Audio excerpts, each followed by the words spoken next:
नमस्कार, welcome back to your own YouTube channel the magnificent brain. आपके अपने ही YouTube channel the magnificent brain में आप सभी का स्वागत है।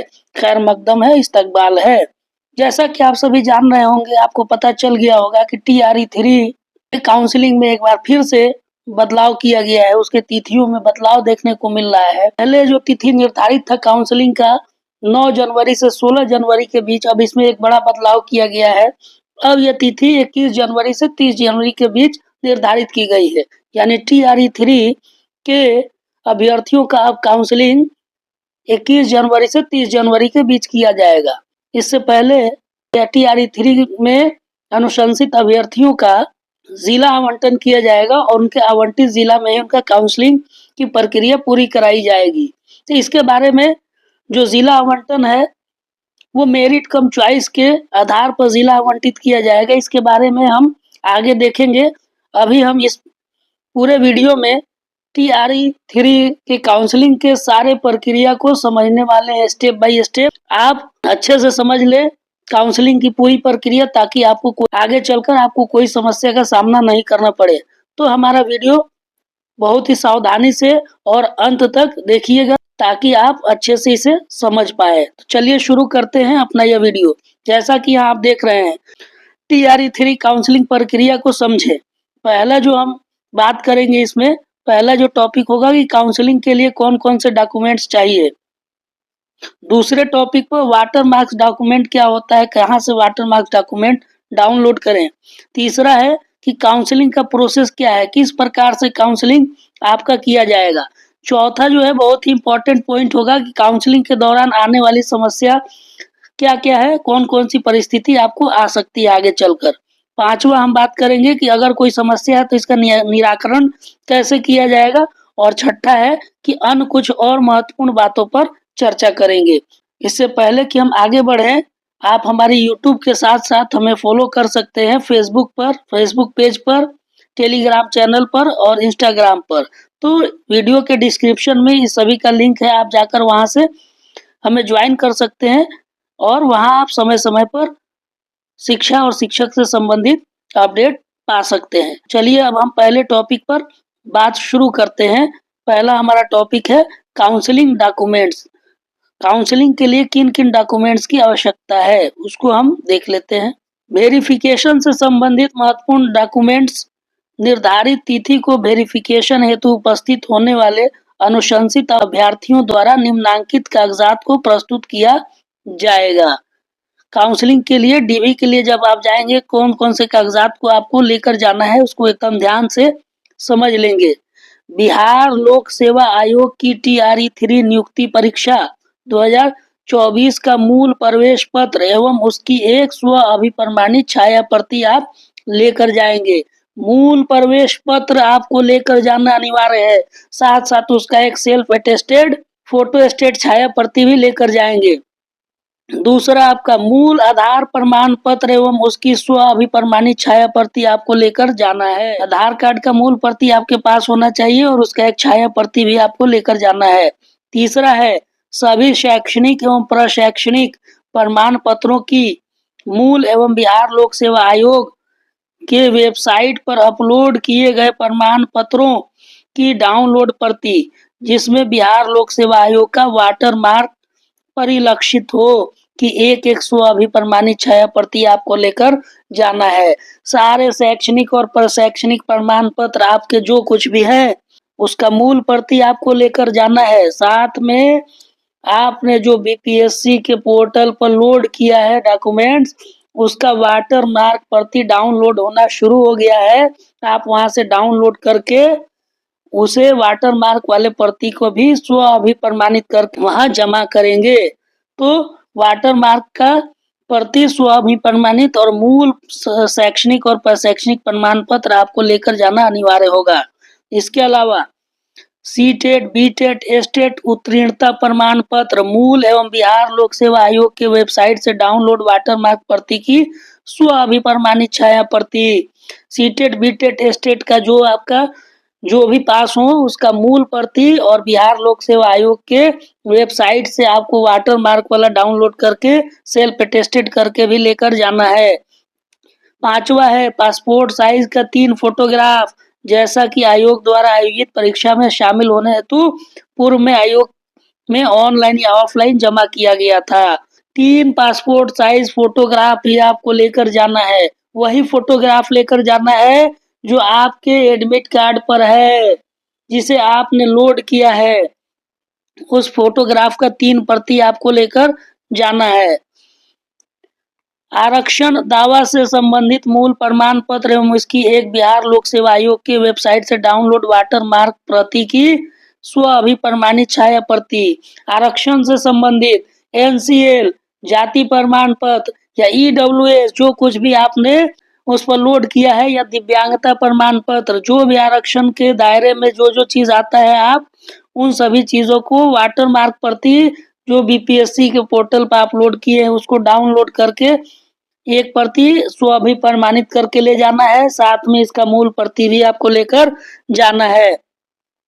सातवां है कि जन्म तिथि में छूट यदि लागू हो, अगर कोई ऐसा प्रमाण पत्र जिसके आधार पर आप जन्म तिथि में छूट चाहते हैं तो उससे संबंधित दावा प्रमाण पत्र बिहार लोक सेवा आयोग की वेबसाइट से डाउनलोड वाटर मार्क प्रति की स्व अभिप्रमाणित प्रति आपको लेकर जाना है। उम्र में छूट से संबंधित कोई दावा आपने किया है तो उसका जो डॉक्यूमेंट जो प्रूफ आपने लगाया है उसका वाटर मार्क प्रति स्व अभिप्रमाणित सेल्फ अटेस्टेड करके और साथ में इसका मूल आपको लेकर जाना है।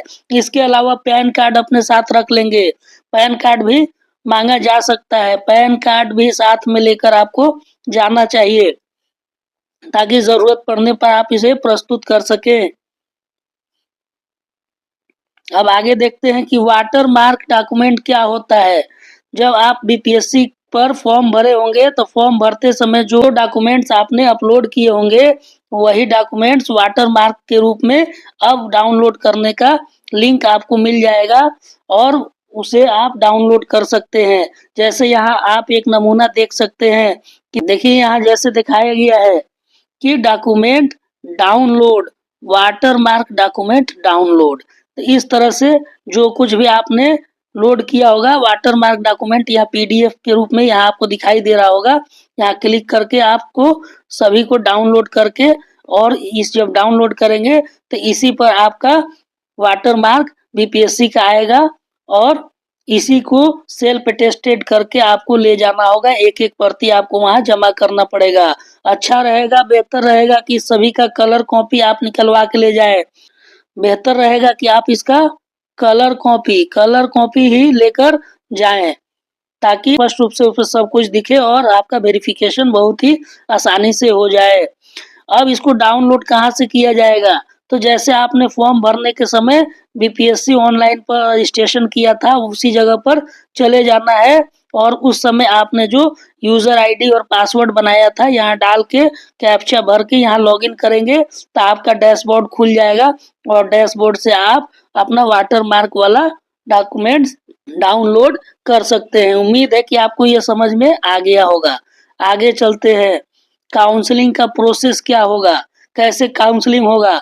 तो काउंसलिंग के प्रोसेस को जान लेते हैं। अभ्यर्थी के रजिस्टर्ड मोबाइल नंबर पर प्राप्त एसएमएस के माध्यम से टाइम स्लॉट की दी जाएगी सूचना और उसी के आधार पर अभ्यर्थियों को प्रवेश वहां दिया जाएगा। प्रवेश के दौरान अभ्यर्थियों का फोटोग्राफ भी लिया जाएगा। सबसे पहले जब आपकी काउंसलिंग का समय निर्धारित किया जाएगा, टाइम स्लॉट और डेट निर्धारित होगा तो उसका एसएमएस आपको मोबाइल पर प्राप्त होगा और उसी एसएमएस के आधार पर आपको काउंसलिंग के लिए अधिकतर जिले के डीआरसीसी में ये काउंसलिंग की प्रक्रिया चल रही है तो उस डीआरसीसी में उस दिन आपको जाना होगा और वहां जाएंगे तो सबसे पहले आपका अटेंडेंस लिया जाएगा और अटेंडेंस के समय ही आपका फोटोग्राफ भी लिया जाएगा। दूसरा होगा वेरिफिकेशन में अभ्यर्थियों का बायोमेट्रिक जांच किया जाएगा। दूसरी प्रक्रिया क्या होगी, यानी अटेंडेंस के बाद आप अगले काउंटर पर जाएंगे और वहां आपका बायोमेट्रिक वेरिफिकेशन किया जाएगा। आपके अंगूठे का मिलान किया जाएगा, बायोमेट्रिक्स मिलान किए जाएंगे और उसके बाद आप जब आपका थंब इम्प्रेशन हो जाएगा तो थंब इम्प्रेशन के बाद आपको जो काउंटर अलॉट होगा उस काउंटर पर आप वेरिफिकेशन के लिए जाएंगे। यानी पहले चरण में आपको अटेंडेंस बताना है और अटेंडेंस के समय आपका फोटोग्राफ लिया जाएगा। दूसरे चरण में आपका थंब इम्प्रेशन होगा, बायोमेट्रिक वेरिफिकेशन होगा और तीसरे चरण में आपके डॉक्यूमेंट वेरिफिकेशन की प्रक्रिया शुरू होगी। आपके अलॉटेड काउंटर में आपको जाना होगा। बिहार लोक सेवा आयोग द्वारा अनुशंसित TRE-3 के सफल अभ्यर्थियों द्वारा समर्पित उन्हीं प्रमाण पत्रों का सत्यापन करेंगे जो बिहार लोक सेवा आयोग की वेबसाइट पर अपलोड एवं वाटरमार्क हो।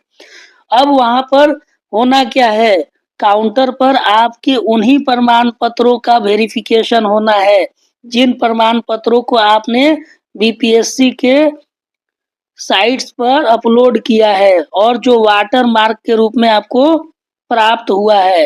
तो वाटर मार्क वाले जो जो डॉक्यूमेंट्स हैं उनका वेरिफिकेशन किया जाएगा। तो वो वाटर मार्क वाला सेल्फ अटेस्टेड करके कलर में आपको तो ले ही जाना है, लेकिन एहतियात बरतते हुए सुरक्षा के दृष्टि से आप अपने सभी शैक्षणिक प्रशैक्षणिक प्रमाण पत्रों का एक सेल्फ अटेस्टेड कॉपी बना कर रखेंगे। समय आने पर उसको दिखाया जा सकता है। तो जांच तो उन्हीं चीजों का होना है जो वाटर मार्क है, लेकिन वाटर मार्क के अलावा हो सकता है कि कहीं कहीं अन्य चीजों का भी मांग किया जाए। तो आप उन अपने सभी शैक्षणिक प्रमाण पत्रों को एक सेट तैयार करके रखेंगे और उसको समय आने पर वहां प्रस्तुत करेंगे। उम्मीद है कि आपको यह बात समझ में आ गई होगी। चौथे पॉइंट पर चलते हैं, काउंसलिंग के दौरान आने वाली समस्याएं और परिस्थितियां। काउंसलिंग के समय क्या क्या समस्या आ सकता है, किस किस प्रकार की परिस्थिति आ सकती है। तो काउंसलिंग के समय जांच के क्रम में 4 स्थिति उत्पन्न हो सकती है। पहला स्थिति ये होगा कि वेरिफिकेशन के दौरान प्रमाण पत्र मिलान के पश्चात सही पाया गया। पहला तो ये स्थिति है कि सारा चीज आपका सही है और सारा चीज सही सही है, तो आपको जो वहां रिसीविंग मिलेगा उसमें करेक्ट फाउंड लिखा होगा, फाउंड करेक्ट लिखा होगा। दूसरा स्थिति क्या हो सकता है कि वेरिफिकेशन के दौरान प्रमाण पत्र मिलान के पश्चात संदेहास्पद पाया गया।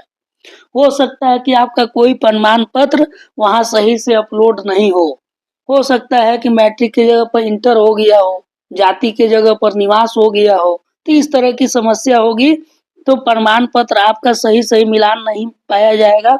सही जगह पर अपलोड नहीं होने के कारण, सही क्रम से अपलोड नहीं होने के कारण आप संदेहास्पद हो सकते हैं। तो घबराने की कोई बात नहीं है, बिल्कुल नहीं घबराना है।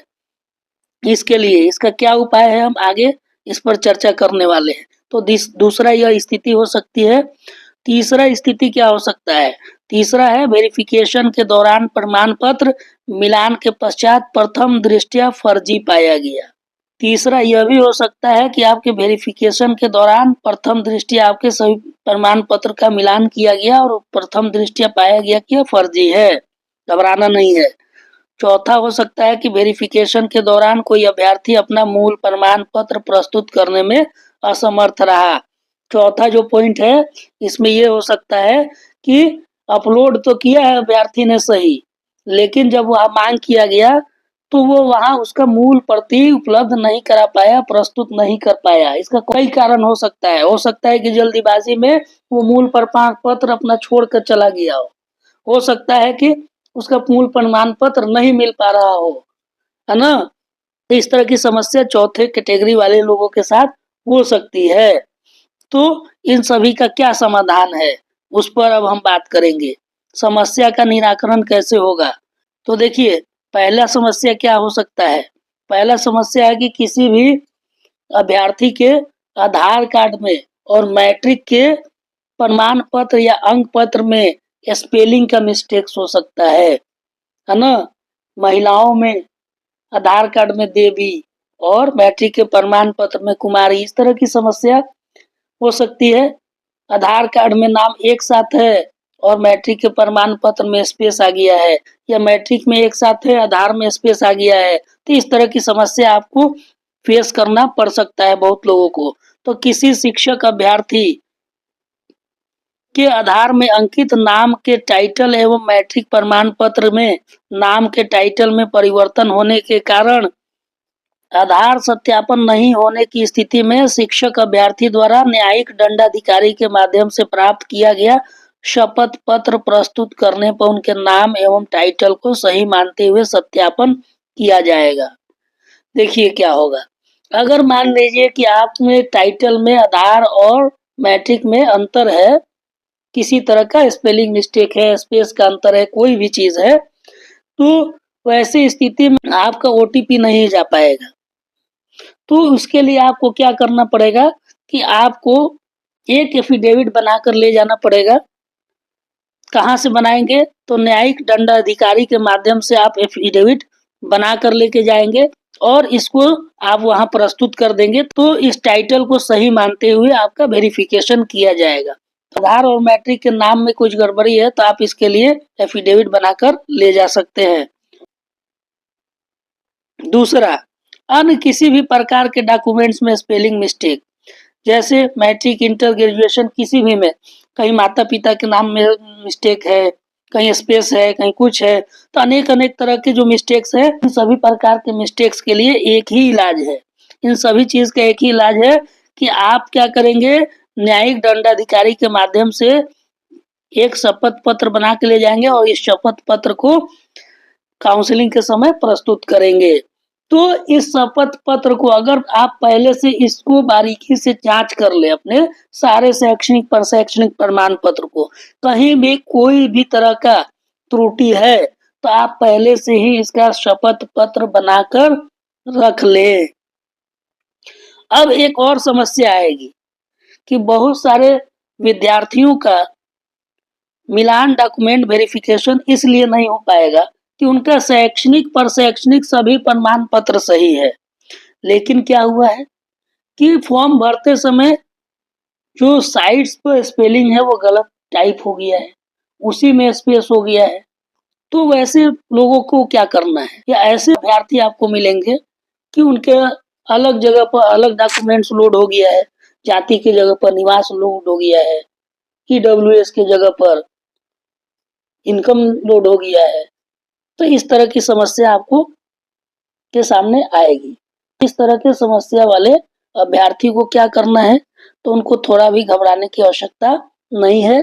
उनको बस इतना ही करना है कि आपको बीपीएससी एक और मौका देगा, साइट खोलेगा, वहां सुधार का मौका देगा। अब ये सुधार का मौका, पहली बार जो वेरिफिकेशन आपका शुरू होने वाला है 21 जनवरी से, अब तो 21 जनवरी से पहले भी यह साइट्स खोल सकता है, वो अपने लिंक को खोल देगा और वहां आप सुधार कर पाएंगे।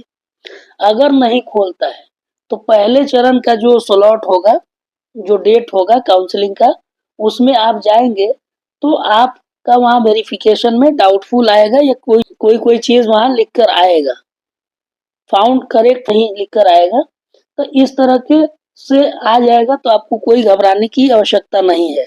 जितने भी लोग डाउटफुल होंगे, जिस तरह की समस्या होगी, उन सभी चीजों के लिए बीपीएससी एक बार फिर से पोर्टल खोलेगा और आप वहां सही से अपने सभी प्रमाण पत्रों को लोड कर पाएंगे, या किसी तरह का कोई गड़बड़ी है तो उसमें सुधार कर पाएंगे। तो उसके लिए आपको घबराना नहीं है। अगर पहले नहीं खोलता है बीपीएससी साइट तो भी आपको काउंसलिंग में जाना है और बिल्कुल नहीं घबराना है। वहां जाएंगे, अपना वेरिफिकेशन कराएंगे और अगर जो चीज गलती है तो गलत है तो उसको सुधार कराने, गलत तरीके से सुधार कराने का प्रयास नहीं करेंगे। जो है सो है, उसमें छेड़छाड़ नहीं करेंगे और गलत है तो गलत ही रहने देंगे। जब बीपीएससी अपना साइट खोलेगा वहां सुधार करेंगे, फिर से डेट जारी होगा, फिर से आपका स्लॉट जारी होगा काउंसलिंग का। उस दिन में आप जाएंगे और आप सही तरीके से अपना काउंसलिंग कराएंगे, तो ये प्रक्रिया आपका पूरा होगा। अब जैसे कि बहुत सारे समस्या है, कुछ अन्य बातें हैं, उस पर भी जान लेते हैं। इससे संबंधित अभी प्रधान शिक्षक की जो काउंसलिंग हुई थी उसमें भी बहुत सारे लोगों का गड़बड़ी देखने को मिला था और उसके लिए बीपीएससी ने एक मार्गदर्शन जारी किया था। वो मार्गदर्शन आने वाले समय में आपको भी फायदा पहुंचा सकता है, तो उसके बारे में भी हम अच्छे से जान लेते हैं। जैसे देख सकते हैं आप यहाँ, बिहार लोक सेवा आयोग द्वारा अभ्यर्थियों के द्वारा सही अभिलेख अपलोड करने के लिए पोर्टल को दिनांक 21/12/2024 से 24/12/2024 तक खोला गया। पूर्व के काउंसलिंग के क्रम में कतिपय अभ्यर्थियों द्वारा निम्न समस्याओं से अवगत कराया गया, जिसका समाधान निम्नवत है। जिस तरह से ये बीपीएससी प्रधान शिक्षक में समस्या आया और उसका समाधान उपलब्ध कराया गया, उसी तरह आपके समस्या का भी समाधान होगा। बिल्कुल आपको घबराना नहीं है और किसी भी गलत तरीके का इस्तेमाल नहीं करना है। जैसे देखिए क्या क्या समस्या आया था। पहली समस्या था कि मूल प्रवेश पत्र का खो जाना। बहुत सारे शिक्षक अभ्यर्थियों का मूल प्रवेश ही खो गया था, तो उसके लिए क्या समाधान है कि शपथ पत्र लेकर काउंसलिंग कराया जाए। दूसरा था मूल प्रवेश पत्र पर शिक्षक का हस्ताक्षर नहीं होना। बहुत सारे ऐसे अभ्यर्थी होंगे जिनके मूल प्रवेश पत्र पर शिक्षक हस्ताक्षर करना भूल गए होंगे या वो ध्यान नहीं दिए होंगे, छूट गया होगा, तो वैसे लोगों के लिए भी शपथ पत्र लेकर काउंसलिंग कराया जाएगा। तीसरा होगा बिहार विद्यालय परीक्षा समिति द्वारा शैक्षणिक सत्र 2021-23 एवं 22-24 का डीएलएड का प्रमाण निर्गत नहीं किए जाने के कारण अपलोड नहीं किया जाना। अंक पत्र के आधार पर काउंसलिंग कराया जाए। तो बहुत सारे ऐसे भी अभ्यर्थी होंगे जिन्होंने 21-23 और 22-24 सेशन में अपना डीएलएड कंप्लीट किया होगा। उनका मार्कशीट तो आ गया है लेकिन सर्टिफिकेट नहीं आया है। तो सर्टिफिकेट नहीं आया तो कहाँ से अपलोड करेंगे। तो वैसी स्थिति में सिर्फ अंक पत्र यानी मार्कशीट के आधार पर ही उनका काउंसलिंग कराया जाएगा। तो ये इस तरह के जो समाधान है ये आप पर भी लागू होंगे। तो इस तरह की अगर समस्या आपके साथ होती है तो इसी प्रकार आपको शपथ पत्र लगाकर या जो चीज समाधान बताया है उसके अनुसार आपको कार्य करना है। उम्मीद है कि आपको अच्छे से सारी बातें अब समझ में आ गई होगी। अब उस पत्र को देख लेते हैं जिसमें 21/1/2025 से आपके काउंसलिंग को निर्धारित किया गया है। देखिए TRE3 काउंसलिंग डेट में हुआ एक बार फिर बदलाव देखेंगे। सेवा में सभी जिला पदाधिकारी बिहार 7/1 का ही पत्र है। बिहार लोक सेवा आयोग द्वारा अनुशंसित विद्यालय अध्यापक के अभ्यर्थियों के काउंसलिंग के संबंध में विभागीय पत्रांक 2355 दिनांक 20/12/2024 महाशय उपर्युक्त विषय के संबंध में निर्देशानुसार कहना है कि प्रसंगाधीन पत्र द्वारा निर्गत काउंसलिंग कार्यक्रम को निम्नवत संशोधित किया जाता है। जैसे देखिए पहला जो होगा school teacher 1 to 5 under TRE3 इनका संख्या 21,911 है और पुराना जो डेट था 9 से 16 जनवरी था। इसको रिवाइज करके 21 से 30 जनवरी 2025 किया गया है। कहाँ होगा तो district allotted by BPSC. BPSC जहां डिस्ट्रिक्ट अलॉट करेगा और डिस्ट्रिक्ट अलॉट की प्रक्रिया लगभग 11 जनवरी से 13 जनवरी के बीच संपन्न कराई जाएगी। 11 से 13 जनवरी के बीच डिस्ट्रिक्ट अलॉट संभवतः सभी का हो जाएगा। दूसरा होगा school teacher 6 to 8 under TRE3 इनकी संख्या 16,989 और इनका भी पुराना डेट यही था और नया 21 से 30 जनवरी। उसी तरह स्कूल टीचर 9-10 अंडर TRE3 इनकी संख्या 15,250 उनका भी पुराना तिथि यही था और नया अब यही है। चौथा में स्कूल टीचर 11-12 अंडर TRE3 इनका कुल संख्या 12,195 और इनकी भी जो तिथि पुरानी थी 9 से 11 जनवरी थी अब 11 से 30 जनवरी कर दी गई है। कहाँ होगा district allotted by BPSC. BPSC जहाँ डिस्ट्रिक्ट अलॉट करेगा वहीं पर इनकी काउंसलिंग की जाएगी। तो उम्मीद है कि सारी बातें आप सभी अच्छे से समझ गए होंगे। अगर अच्छे से समझ गए हैं तो हमारे इस यूट्यूब चैनल को सब्सक्राइब कीजिए और हमारे इस वीडियो को लाइक कीजिए और अधिक से अधिक लोगों तक शेयर कीजिए ताकि बाकी लोगों को भी इससे संबंधित जानकारी मिल सके। मिलते हैं इसी प्रकार के अनइंफॉर्मेटिव वीडियो के साथ। तब तक के लिए हमें दीजिए अनुमति। धन्यवाद। Thank you for watching.